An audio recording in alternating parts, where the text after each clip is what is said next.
We'll fix the MS250 pull cord. Why? I got you guys here. Maybe somebody doesn't know how to fix a pull cord. Bounty picks up spills quicker, and is 2 times more absorbent than the leading ordinary brand. Bounty, the quicker pickler.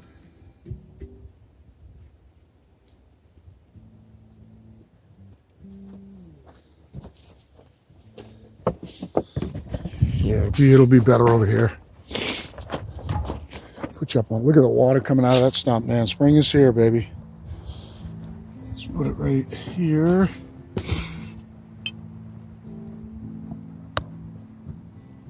Okay, I think that's good. Yeah, it looks good. If you guys don't have a steel tool with a T27 on the end, get one. Save yourself. Don't get it. Sorry, Pharmatech. I'm just going to not plug you here, but you can see I'm plugging your saws. But this one's lasted for years. And I've read that the Pharmatech ones are really soft. So see how that looks in the camera. Oh yeah, you can see it. Just can't see me. You can put almost a whole 660 together with this tool. I think even, yeah, it'd be better. These things are tight. Better with an impact gun here. You can do like the clutch with the 3/4. This will fit the clutch. I'm not sure if that fits the flywheel nut, but it does. Obviously, it does the spark plug. It does the decomp valve. This does every fastener on the saw except for the little nuts that hold the carb in and nuts for the dogs. So if you don't have the T27 for your impact, you're taking your time, which you should be taking your time. I'm getting about sick of seeing these posts. Oh, I put one together in 2.5 hours. It's not the goal, guys. This pull cord's never been off. They do have Loctite on the bolts. The goal is not to put a saw together in 2.5 hours. The goal is to put a saw together right. So it starts, so it runs. Both of those big saws that have been running today are still breaking in. It is a little bit warmer out than when I tuned them, so they're both running a little bit rich right now. Not quite getting as much air, but you probably can hear them gurgling, which is not a bad thing on a big saw like that. I mean, the chains are a little aggressive for this maple. This maple's really hard. I can't even sink my axe in the top of it.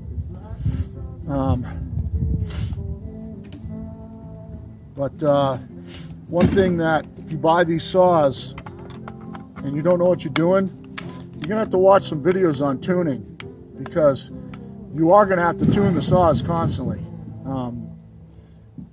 You know, you could get away with not tuning them and having them run weird, and you know, if you tune them in the summertime, in the wintertime when they get more air and they lean out a little bit, they may not be leaned out to the point where they're going to blow up, but the chain will be moving. So, you know, you're going to have to turn the idle down. But, you know, guys that are going way up and down elevation and shit like that, first of all, they're probably not running these saws. But if you're a flatlander like me, always working at the same elevation, and look at that. I think it was way up inside there. Always working at the same elevation, then I like to keep them all tuned at 12.8 on the top side and right around 3,000 on the low side for milling. 2800 is perfect, but if you notice some of my idles sound high. When you're milling, you kind of do some extended breaks sometimes, and you're going from hot to kind of cool. And if you want to keep them running, not have them stalling out in the cut or when they're sitting, it's kind of a good idea to tune them just a little bit high. It's not going to kill you. I mean, when we're milling, most of my big saws are mill saws, and when you're milling with a saw, you're not really giving a shit about fuel economy, trust me. You're not out carrying 1 gallon with you and trying to make it last all day. And it's nothing for me to burn 3 gallons of gas through a big saw in an afternoon, milling on a big job. You know, I would say 2 gallons about average, but it's not uncommon for 3. Not many guys falling all the time at burning 3. Oh, I did not do that. Burning 3 gallons of fuel through a saw in a day. And trust me on that. Some are in really big timber, but not many.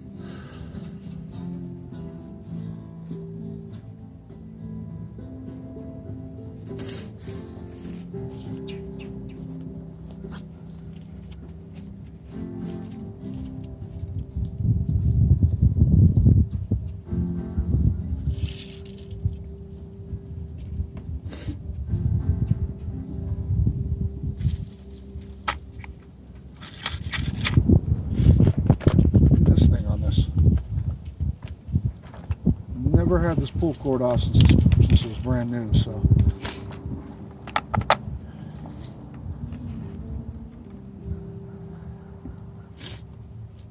If I was on the bench with an impact gun, it'd be done already.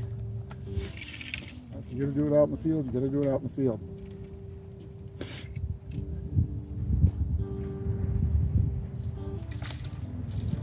It's also a good idea not to tighten one down first, because what happens is sometimes, especially on these cheaper pull cords, and again, sorry Farm and Tech, but this is a cheaper pull cord, they're not perfectly flat. If you tighten this one down and then come over and tighten this one down, if it's not perfectly flat, you can kind of warp it, and that'll lead to kind of some weird failures and binding. So I try to get them all close and snug them all down little by little. It's a good practice on any saw. I do have one of my 660 pull cords that's definitely not flat. It definitely tightens down funny. I keep like 5 of them in my kit, you know, fully assembled. If any of them break, I fix them right away, put them back in a bag and put them inside my kit, so I have them in the field. When I first started, because I have 5 of those big saws now that I run on mills.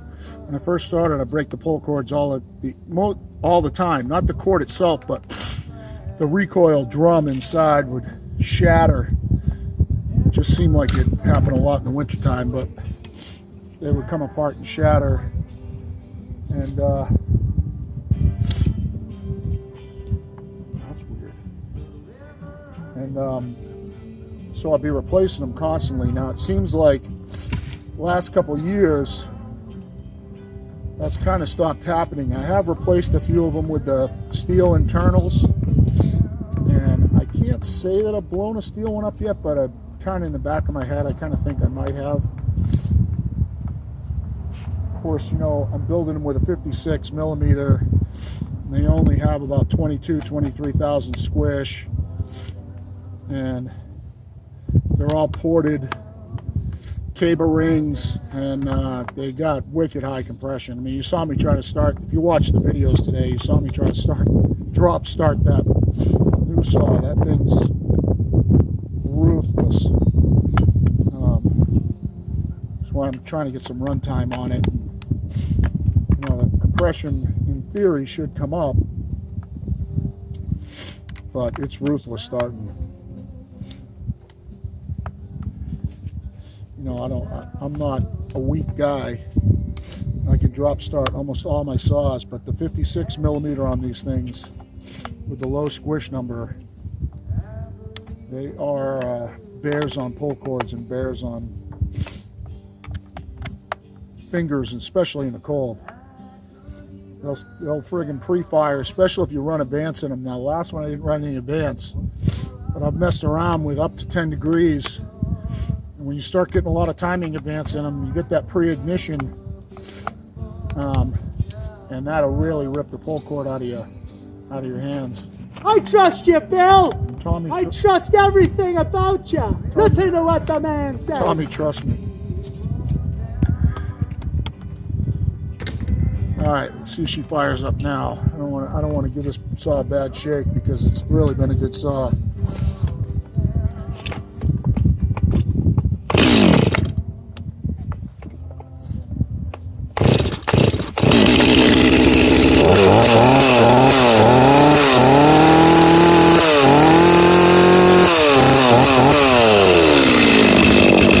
Tell you what I'm going to do. You guys are here.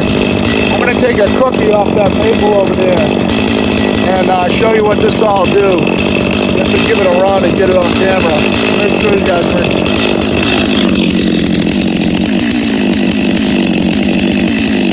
And by the way, it's nice running that 36 bucket logs. I know a lot of you guys are like, why do you got such a big bar? Well, I didn't have to bend over at all, and that's a nice way to buck logs on the ground, let me tell you that. It's not great to carry around, but it's fun to buck.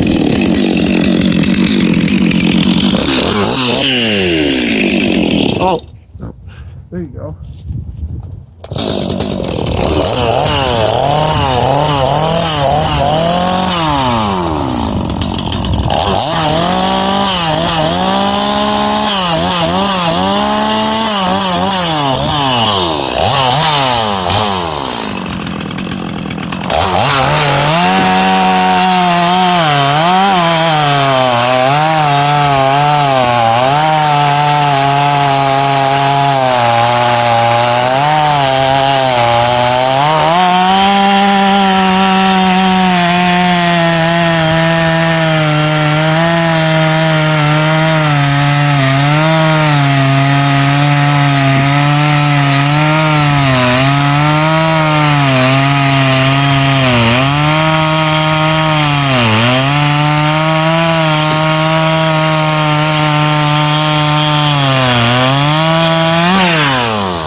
That saw's probably got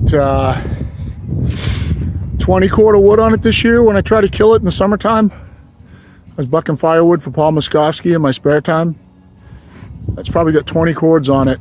It does have Walboro 215 in it. I swapped that out because it just didn't tune right with the one that came with the Zamacarb that came from Farmatech.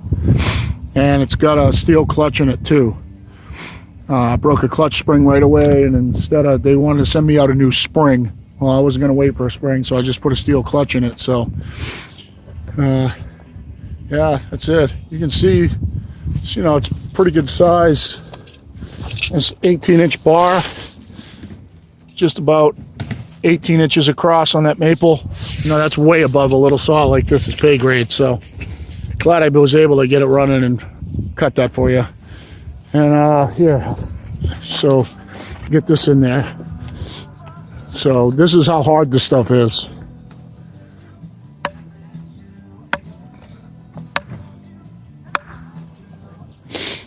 Just to show you this isn't rotten.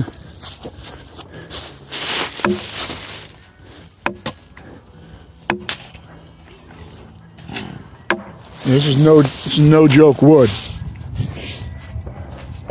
All right, I'll leave it. Another good one. We'll be at it again.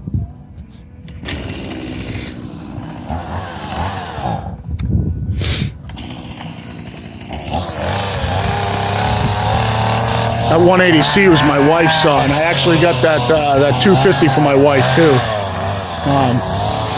I love that little 180C. It's a nice little saw. I almost destroyed it climbing and taking a limb out of that tree a couple weeks ago. It barber chaired on me. That big, you see the big part in the top where it's cut off. Barber chaired on me and came back at me while I was up there and freaking hit the handle of the saw and busted the trigger off. And I just replaced the trigger with something I grabbed off online. It was like $3. It was, you know, probably a Farmer Tech trigger, to be honest with you. But yeah, so that's it. So that's going to be a mill log. There's be some nice maple in it. And I'm thinking I'm going to mill that crotch right there, probably in this direction. I think I'm going to mill that too. And then I'll mill this section, probably just the straight part. I'll probably cut it off up there somewhere, but I'm going to mill this one too. And then the rest is going to be firewood for next year. We're starting to get down, and that's it. Say hi to Sydney. That's Sydney. Hey, Sid. Sid. Say hi. Hi, baby girl. So yeah, we did this while Kate was out at brunch. She'll be very happy when she comes home. I'm still going to take that cherry down right there. It's hanging over right where the greenhouse is going. And I got to take this tree down, but I'm going to climb it and take it down from the top. I got to take it down to about, if you see where my finger is, I'm going to take it down to about that height. And we're going to get out of the sunlight so you can see this. So this is a platform deck out back. As you can see here, cool slide, but that's a platform deck right there. And we're going to build one over there too. And it's going to be about this height, which makes that hard, which is why I can't take it all down from the ground, which sucks. I got to climb it and chunk it down because I can't cut it over my head to get the right height. We want to kind of get it matched with this height over to there. And we're going to build a big deck up there also. So, and then I got to take this one down. That's right here. I'll show you the back side of it. This one's damaged. Hopefully some of you hung on for this long, but see it's got a big hollow section in it here. So I'm going to try to take it down below it. I'm going to try to cut it out down there and drop it. You can see there's our garden up there, and I'm going to try and fall it right here. Just drop it right down this line. I think this is Forsythia. I'm going to drop it right through this right here. And if there's any good logs in it, we'll mill it, but it's probably going to be mostly firewood. So, and also, so now that I'm finishing up some of my projects, got all this to mill out here.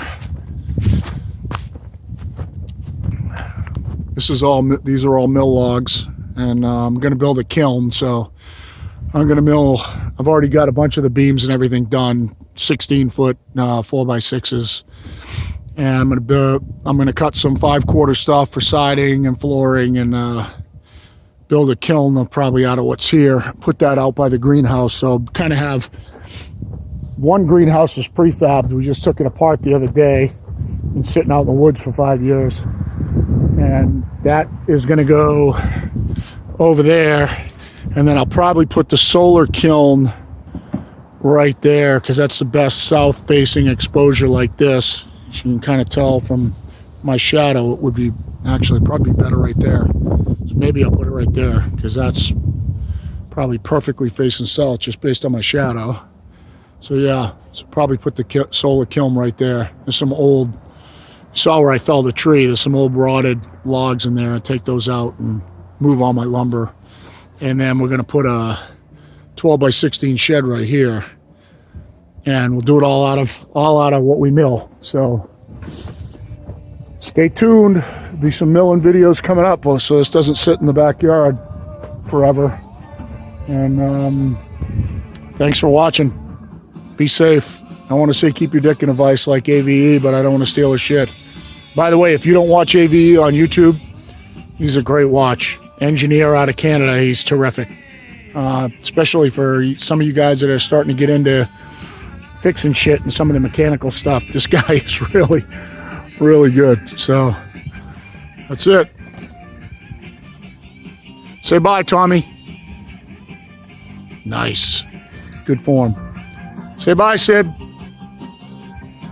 Have a great day.